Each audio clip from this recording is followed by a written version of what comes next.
Welcome to Platform Product and Promotion. My name is Bob Mayer. What we're going to be talking about in this half hour is how you are unique as an author. One of the things that happens to authors is they hear all this advice coming in from all these different people telling them, do this, don't do that. And it gets a little overwhelming. A lot of it's the same, but some of it contradicts each other. So I came up with these three variables to sort of allow you to find your own way. What I'm going to start out with, though, is some background on myself and the publishing business in general, so you get an idea where I'm coming from. I've been making a living writing books for over 3 decades now. I've traditionally published with 42 books, I think. Hybrid author, indie author, published by Amazon Publishing. They're 47 North in print. So I've been all over the place as a writer, so I've experienced a lot of different things, even around my own publishing company, Cool Gus, for a couple of years. So I've kind of seen it all from all perspectives, from the author, the publisher, had several different agents. So this is a sort of generic view from my point of view, and that's kind of the key to this. This is my point of view.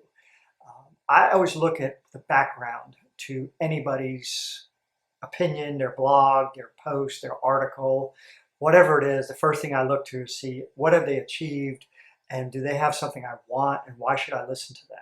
So there's a lot of experts out there who can tell you how to do something they themselves haven't done. That doesn't mean you dismiss what they say, but you kind of take it with a grain of salt. The photo here says, "You are without a doubt the worst writer I've ever heard of," and his response is, "But you have heard of me." And that's the key. We're all fighting for space now. So let's talk about that. Let's talk about what publishing is, because there's a lot of information floating around and people have different agendas about it. We create the product as authors, okay? That's the story, or in case of nonfiction, the information we're putting out there. Readers consume the product. A lot of people don't talk about readers that much, but they're the key to the whole publishing business. Without readers, we don't exist. So who and what is in between us and the reader? That is the key you have to figure out as a writer. There's a lot of people who want to insert themselves in there. Some of them bring value, some of them take away from value. Distribution has given way to discoverability. When I started, my first book came out in 1991. I got my first agent in 1989. It was just traditional publishing, the big 6 back then, smaller presses, but basically they controlled everything because they controlled distribution at bookstores. That was the only way you were going to get into bookstores following that path. With the advent of the internet and ebooks, now it's discoverability, which is somewhat different. We'll discuss that. Got to remember, bookstores are consignment venue. You really have to think that through. It used to be a 50% sell-through was considered okay. I don't even really know what a sell-through. I'm sure it's up like 80 to 90%. Everything in publishing is a good news, bad news issue. I mean, yes, it's good that we have an 80% sell-through. The bad news is publishers are going to cut back their initial print runs to ensure a higher sell-through. And that's dangerous for an author. You run into the problem of, like, over 3 books, you have higher sell-through, lower print runs, which is sort of a kiss of death eventually, because your print runs are going to go down to pretty much nothing. You may be selling 100% of 3 books. That doesn't do you much good. Publisher controlled distribution to those venues. Okay, Walden Books went under in 2011, which doesn't seem that long ago. It actually is in terms of publishing. Barnes & Noble is shrinking. They have new management. We'll talk about them in a second. Independent bookstores are growing in numbers. We'll talk about that in a second. So here's your Barnes & Noble through 2016. Their peak is 726. They were down 640 in 2016. I'm not sure where they are in 2020. I mean, given the pandemic and everything going on, Pulitzer, a bunch of months, that could not have been good for Barnes & Noble's physical stores. Any physical store suffered. They do have a new CEO. He turned around Waterstones in England, so people are very optimistic. I love Barnes & Noble. I remember when there was one down in Manhattan I used to go to as a kid. They are the best bookstore for mid-list authors because they rack a lot of titles.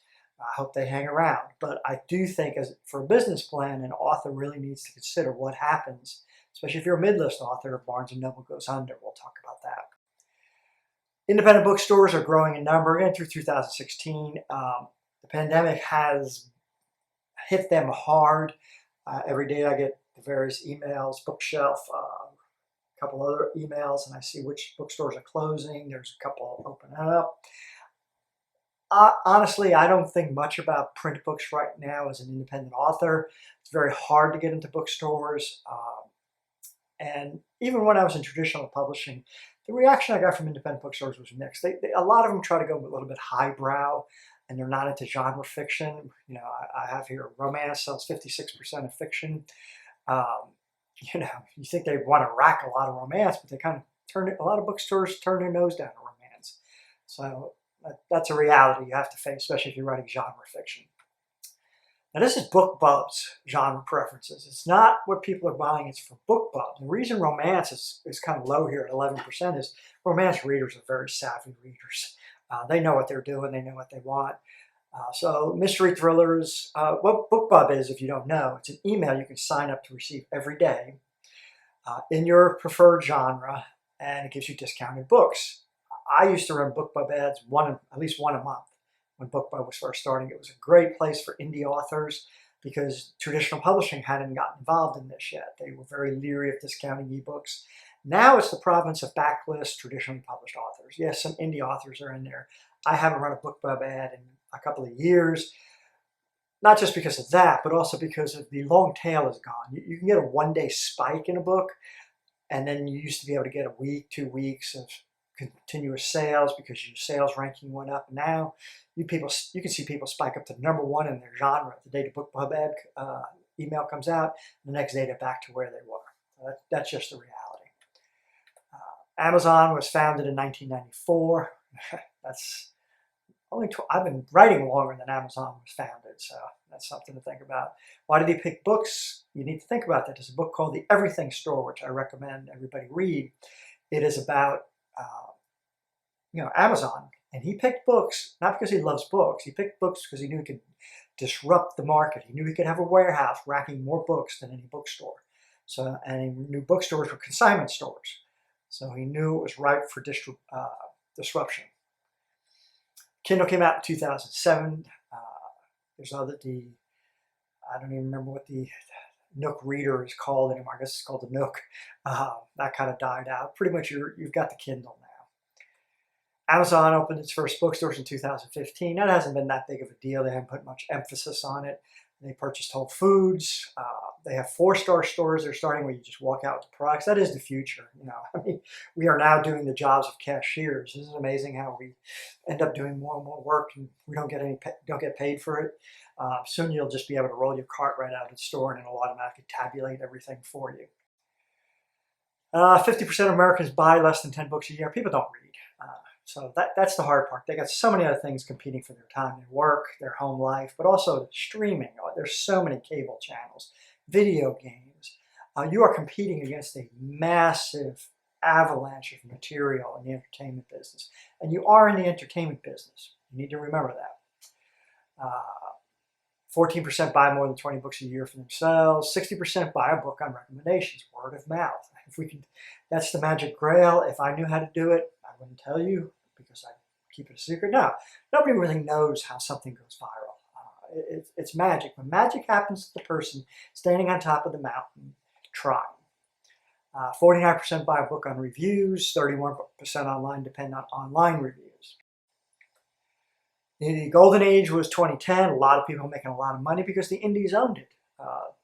Again, traditional publishers were leery of jumping into this. Now they're full in. The prices are still kind of high, but they're full in, so it's over. We've come full circle. So what we have are airport authors. That's the people racked in airport bookstores. They're names you recognize. They get paid to be placed there. They get discounts to be placed there. The traditionally published midlist, which is shrinking every year. Amazon publishing authors, which is huge now. They were laughed at just 3-4 years ago. Dean Koontz is with them now because they control Amazon, which not only sells over 90% of ebooks, they also sell 30% of print books. So Amazon controls a huge part of the market. You got indie authors doing it themselves. You got hybrid authors. I like to think I introduced that in a blog in 2011. I talked about being traditionally published and at the same time self-publishing. I recommend, even if you're traditionally published, you should be working really hard to get some books out there that you control the rights to, because that gives you multiple income streams, and that's the key to success in publishing. Then you got ghostwriters, collaborator, technical writers. There's authors being published now who are no longer alive. There's a lot of people out there making money in publishing who you haven't heard of. So, you don't despair. I mean, for 30 years, all I've heard is gloom and doom. I think it's the best time ever to be a writer. There's two types of readers. You've got the casual airport reader. I don't really concern myself with them. They're not going to pick up one of my books. They're going to pick up a John Grisham, a Stephen King. They're like the people who eat at McDonald's, okay? We are not McDonald's. And the voracious reader, that's your reader. That's who we're all competing for, is that voracious reader. But that voracious reader has more options at less cost than ever before. Okay, John Fine used to say we have a tsunami of content, and I disagree with that, because I think we have a flood, because this isn't going to recede. 2017, 500,000 titles uploaded to Kindle Direct. I have no idea how many books are on Kindle through KDP right now. Millions and millions of books. How are you going to stand out inside that flood of titles? There was no big book series then. I just noticed the #1 seller right now is a Twilight book. I guess it's a prequel to Twilight. It is out. Publishers rely on that big anchor author to keep them going. I've seen this, that only 40 indie authors have sold more than 1 million ebooks in the last 5 years. I don't buy it. I know I've sold more than 1 million. You've never heard of me, right? I know a lot of indie authors who've sold a lot of books. So they're under the radar. They've got their nose down. They're working really hard. You got a lot of opinions out there. Sometimes I read posts and I'm looking, what are they talking about? The same business I'm in? There's a lot of experts out there. Very few of them are objective. They're all trying to push some angle. So you are in a unique position. If you go to a conference, even a conference like this one online, I always advise people, go to the workshops taught by someone who has what you want. Everybody goes to the agent panels. The odds you're going to get one of those agents on those panels is very slim.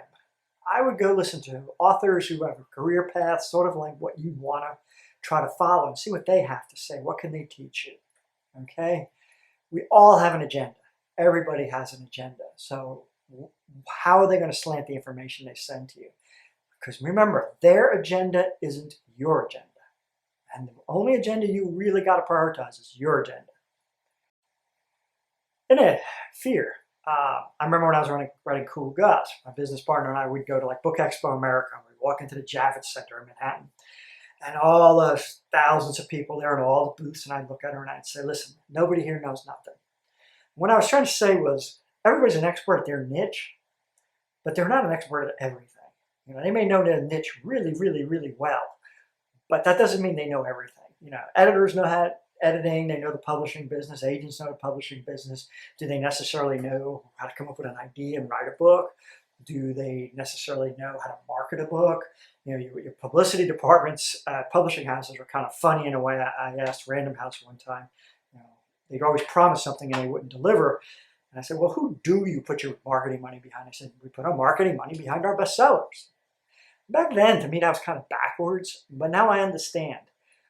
They don't know how to make a bestseller, but when they got one, they ride that sucker. So where are we going?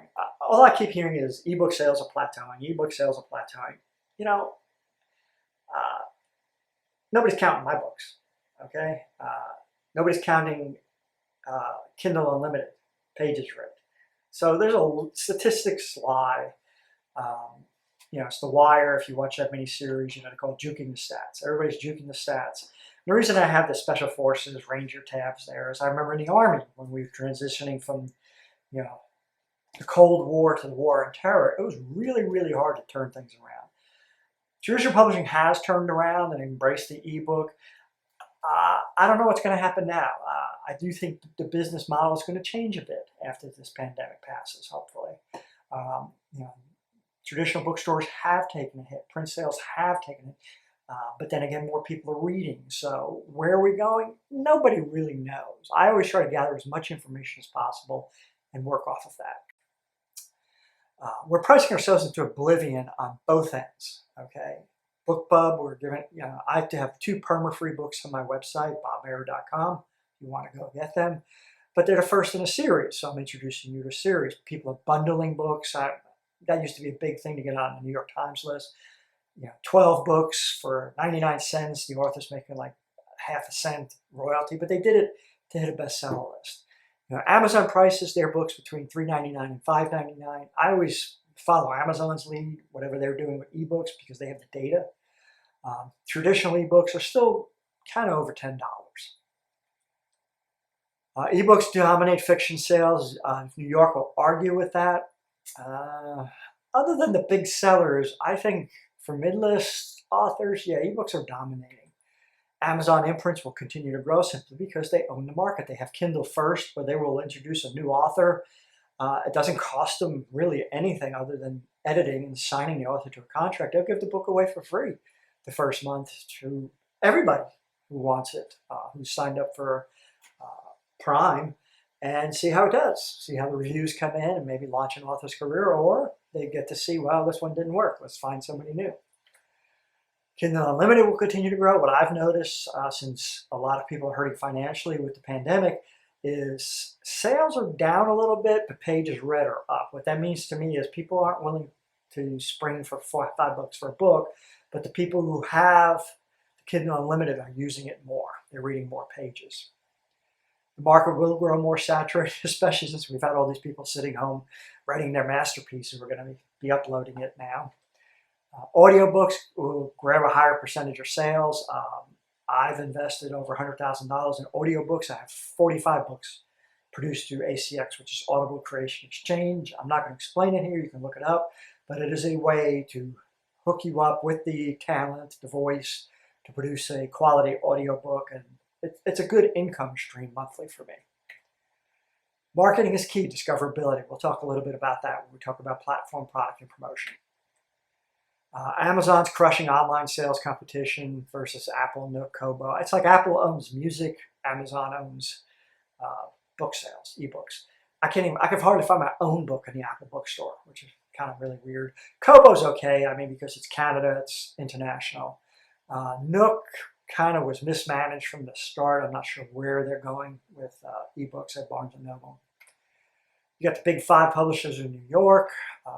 Agents have evolved. They understand Amazon publishing. They're working with them. They understand hybrid authors. So marketing discoverability we'll talk about. Answer this question. I'll do anything to achieve my writing goal, except don't ask me to do something. And it's something, I'm talking about involving your writing or your publishing business.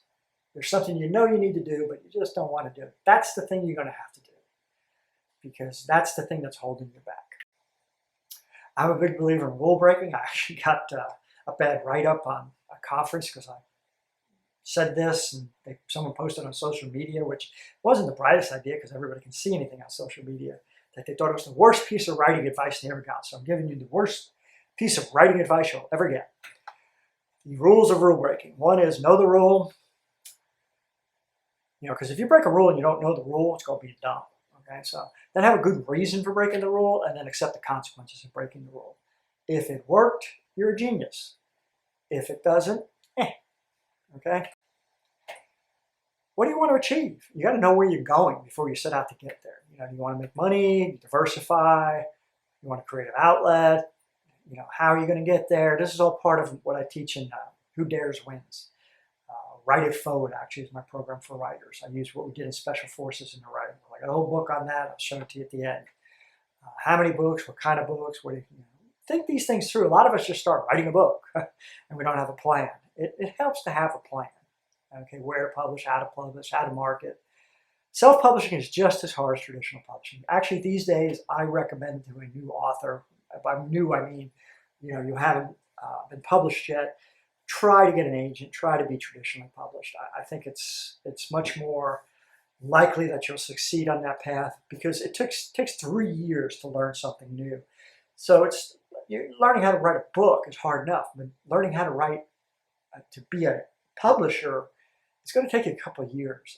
When I ran Cool Gus, I would have to explain to an author who wanted to work with us what value we brought to the table, because they're like, all you're doing is editing the book, throwing a cover on and uploading. What's the big deal? Formatting it. And it took about an hour to explain all the things involved. It's a lot of detail involved in self-publishing. And know your goals and align your work to achieve them. Okay, these are all your options. There's all sorts of different things you can do. But there's many roads to Oz, and Oz means different things for people. Okay? You do it on your own, you become a publisher, you can contract out aspects, all that's fine. Now, here's the 3 Ps. Everybody listening to this is different, okay? None of you are the same, because you're going to vary on how good your platform is, how good your product is, and how good you are at promotion, okay? Also, your books aren't the same. This is one of the reasons, the big secret of traditional publishing is, their publicity departments never do one thing that every publicity marketing department is supposed to do, which is conduct a survey of who your customers are. They don't know who their customers are, because every book is a discrete product. Every author is a discrete product. So you may like Stephen King, that doesn't mean you're going to like Joe Schmo. I mean, they do the best they can to sort of pigeonhole things, but they really, it's hard. It's very, very difficult. So no publishing path is the same. So you fit somewhere on this chart here.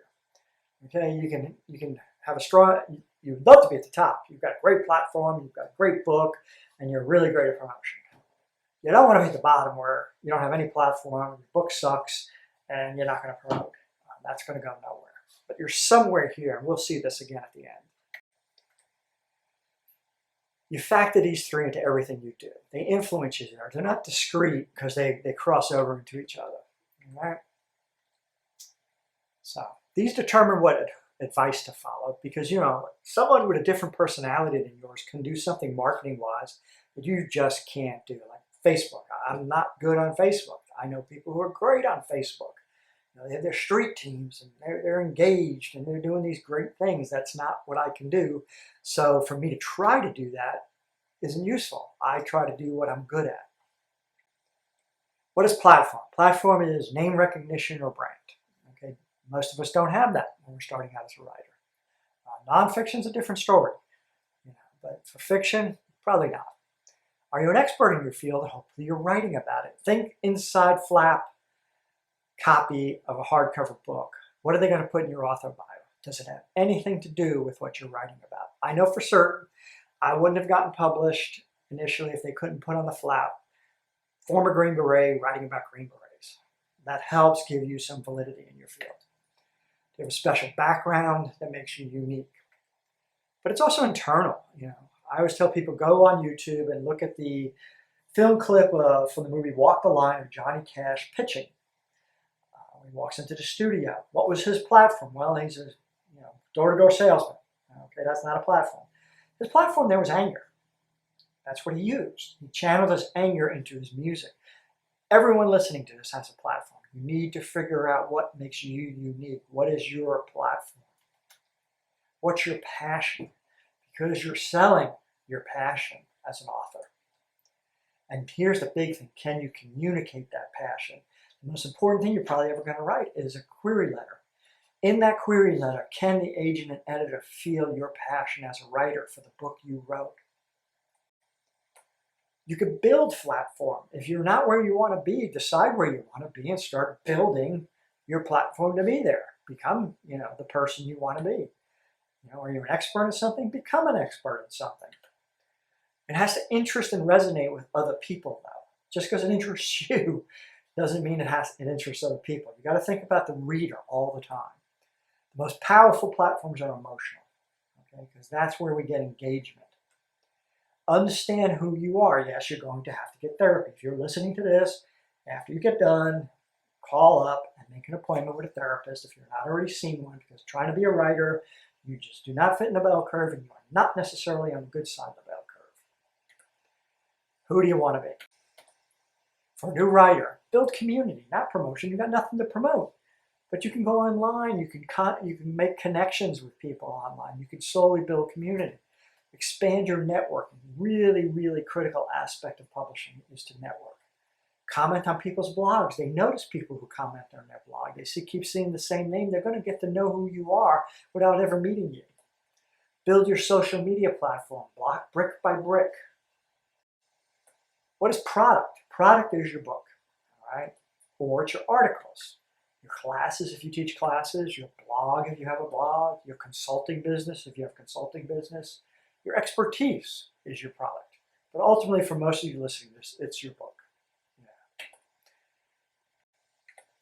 The best platform of promotion is a great product, letting the work speak for itself. Because you don't get sold along with the book. That's why in writing workshops, the author should not get to explain the manuscript because they don't get sold with the manuscript. The manuscript has to stand on its own. Better platform promotion, more great products. Cut to the chase, you've got to write. You could get really sucked up into doing promotion, which we're going to talk about next. But the priority for you is product. How do readers find you? Doesn't always lead to sales, but you keep seeing the same thing long enough, it might eventually lead to sales. You don't know what's going to happen, how it leads readers down this weird and winding path to finding you. Okay? 2 ways to sell books: product placement, which is like BookBub ads or paying for AMS, Amazon Marketing Services, and readers talking to readers. The second one doesn't cost anything in money, but it might cost you a lot in time connecting with your readers. Because marketing is engagement. Why would someone click on a link?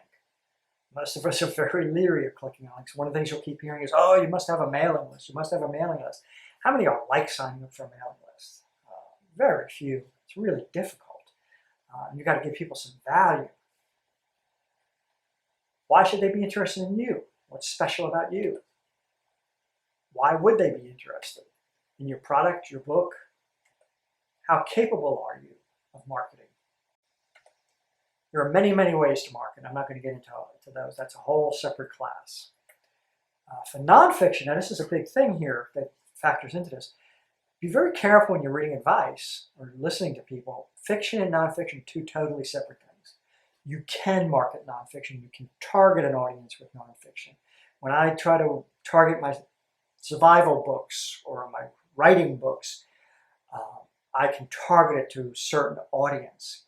Not so with my fiction as much, okay? So they're 2 very, very different things. Fiction is vague and difficult. I've written a horror story. Okay, who likes reading horror? I don't know who likes reading horror. I get emails back from readers of all ages, male, female, kids, adults, retired people. Who knows?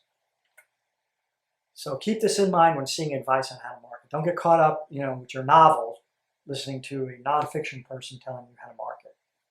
There's going to be lots of people out there trying to sell you boilerplate marketing plans. Most of them don't work. I'm just being honest. I know people invest a lot of money in this, and talk to other people who've tried it before you invest money. You've got a lot of social media platforms out there, okay? Try to cross-pollinate as much as possible, as I said, to enhance search engine optimization. When I do a post, I put it on every platform I can. It saves you time and energy. You got YouTube and SlideShare. As a matter of what I'm doing right now is a slideshow with narration, then translating that into an MP4, which you can then upload to YouTube. What are you good at? What are you not good at? You have to do some things you're not good at, particularly with engagement. For a lot of writers, it's getting out of yourself. We tend to be introverts. You have to engage people. But again, you can't do everything. You're going to hear a lot of writers tell you different ways of doing things. Listen to it, try different things, but find what you're really good at. What's your return on investment? And that's not just money, okay? Your most valuable thing is time. You're taking away from your writing time to do this marketing. I know writers who get too caught up in it because they just keep thinking, if I just do a little bit more, it'll break through, it'll break through, it'll break through. The best marketing you can do, again, is writing a good book.